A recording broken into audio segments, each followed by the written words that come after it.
Friends, Ramzan মাসে আপনি আসলে সঠিক কোন কোন খাবার সেহরিতে রাখতে পারেন এবং ইফতারের সময় কোন কোন খাবারটা আপনার জন্য পারফেক্ট হতে পারে এবং কোন কোন খাবার ভুলের কারণে আপনার সারাটি দিন ক্লান্তি, অস্বস্তি, উৎকণ্ঠা, হতাশার ভিতরে পার হতে পারে। কোন কোন খাবার আপনার জীবনকে অত্যন্ত দুর্বিষহ আর অনেক বেশি পরিমাণ ঝুঁকির ভিতরে ফেলে দিতে পারে, স্বাস্থ্য ঝুঁকি যা মারাত্মক পর্যায়ে নিয়ে আপনাকে পৌঁছে দিতে পারে।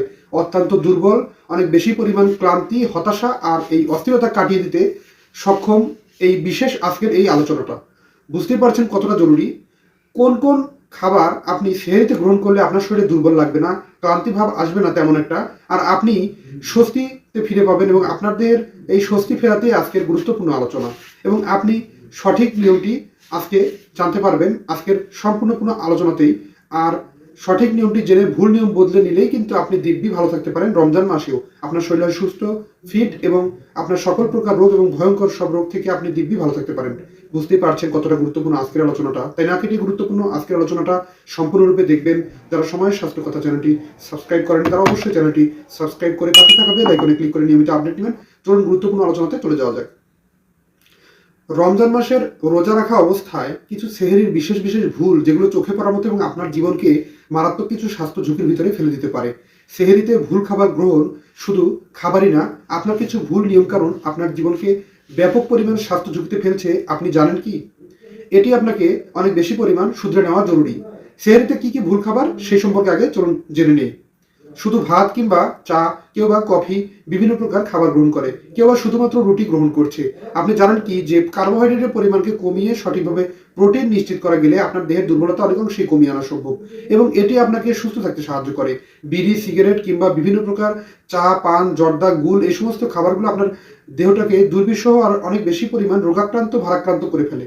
আপনি এ ধরনের অভ্যাস থাকলে অবশ্যই রমজান মাসে তা ত্যাগ করে দিন, কেননা আপনার দেহের রিসেপ্টরগুলো অনেক বেশি পরিমাণ অ্যাক্টিভিটি আর অ্যাক্টিভনেসের ভিতর দিয়ে রমজান মাসে কাজ করে থাকে। আর এই সময় যদি বিড়ি, সিগারেট কিংবা তামাকজাত দ্রব্য, এর পাশাপাশি জর্দা, গুল, নেশাজাতীয় যে সমস্ত দ্রব্য আছে এগুলো ত্যাগ না করেন, তাহলে কিন্তু আপনাদের রিসেপ্টর আপনার লিভারকে ড্যামেজ করে দিতে পারে, আপনার কিডনিকে ড্যামেজ করে দিতে পারে, হার্টের ফাংশন অনেক বেশি পরিমাণে দুর্বল করে দিতে পারে। আর এতে করে আপনার মারাত্মক স্বাস্থ্য ঝুঁকি আর ভয়াল রোগগুলো অপেক্ষা করতে পারে, যা আপনাকে অনেক দ্রুত এর থেকে সমাধান খুঁজে বের করতে হবে।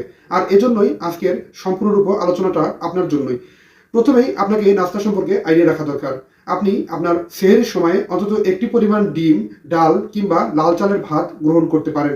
এর সাথে সামান্য পরিমাণ ওটস কিংবা ওটস দিয়ে তৈরি করা খাবার গ্রহণ করতে পারেন এবং পর্যাপ্ত পরিমাণ পানির অভ্যাস তৈরি করুন। সেহরির সময় যে সমস্ত জিনিসগুলো অনেক বেশি পরিমাণ জরুরি তার ভিতরে অন্যতম হচ্ছে প্রোটিন। খাবারের সঠিক মাত্রায় প্রোটিন যোগ করুন, যেটি আপনার দেহকে সুস্থ রাখতে সাহায্য করে। প্রোটিন অভাব হলে আমাদের দেহে ক্লান্তিভাব কাটতে চায় না।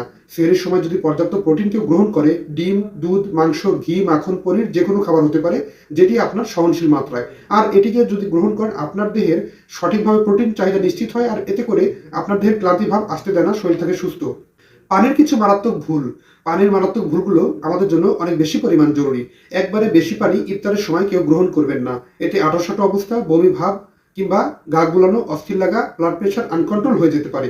ইফতারের সময় অনেক বেশি পরিমাণে অনেকে কোল্ড ড্রিঙ্কস পান করে। ঠান্ডা, কাশি, ফ্লু কিংবা বিভিন্ন রোগের সংক্রমণ হতে পারে কিংবা এতে করে অনেক বেশি পরিমাণ শরীরে অস্বস্তি আর উৎকণ্ঠা নিয়ে আসতে পারে। ব্লাড প্রেশার ফল হওয়া বা ব্লাড প্রেশার বেড়ে যাওয়ার মতো বিভিন্ন স্বাস্থ্য ঝুঁকিগুলো অপেক্ষা করতে পারে। ইফতারের সময় ধীরে ধীরে পানি পান করুন আর অনেক বেশি পরিমাণে সুস্থ থাকতে লবণ ও লেবু, সামান্য পরিমাণ লবণ, এক চিমটি পরিমাণ এসব 1 থেকে 2 কোয়া লেবুর রস মিশ্রণ করে একটি শরবতের মতো তৈরি করে আপনি গ্রহণ করতে পারেন ইফতারের সময়। তাতে করে আপনার শরীর থাকে সুস্থ আর সামান্য লবণ আপনার দেহে ইলেকট্রোলাইটের চাহিদা পূর্ণ করে, দেহ থাকে অত্যন্ত সুস্থ, স্বাভাবিক ও প্রাণবন্ত। বেশি করে ভাজা খাবার অতিরিক্ত গ্রহণ করবেন না। একসাথে অনেক খাবার ইফতারের সময় গ্রহণ করবেন না। আপনি আপনার খাবারের তালিকায় ইফতারের সময় সঠিকভাবে খাবার গ্রহণ, পরবর্তীতে অন্ততপক্ষে 15 মিনিট সময় ব্রেক নিয়ে পরবর্তী ধাপের খাবার খাওয়া সম্পন্ন করতে পারেন। এটি আপনার জন্য সর্বোত্তম পন্থা বলে বিবেচিত। স্বাস্থ্যসেবার এই বিশেষ নিয়মটি রমজান মাসে আপনি যেভাবে সুস্থ থাকতে সঠিক নিয়মটি ফলো করছেন, তেমনি আপনি আপনার পরিবার, পরিজন, বন্ধু বান্ধব যে কাউকে তাদের কষ্ট মুহূর্ত লাঘব করার জন্য রমজান মাসের এই সঠিক বাণীটি পৌঁছে দিতে পারেন শেয়ার করার মাধ্যমে। আজকের ভিডিওটি বুঝতেই পারছেন কত বেশি পরিমাণ উপকারী লাগবে আশা করছি। ধন্যবাদ সবাইকে।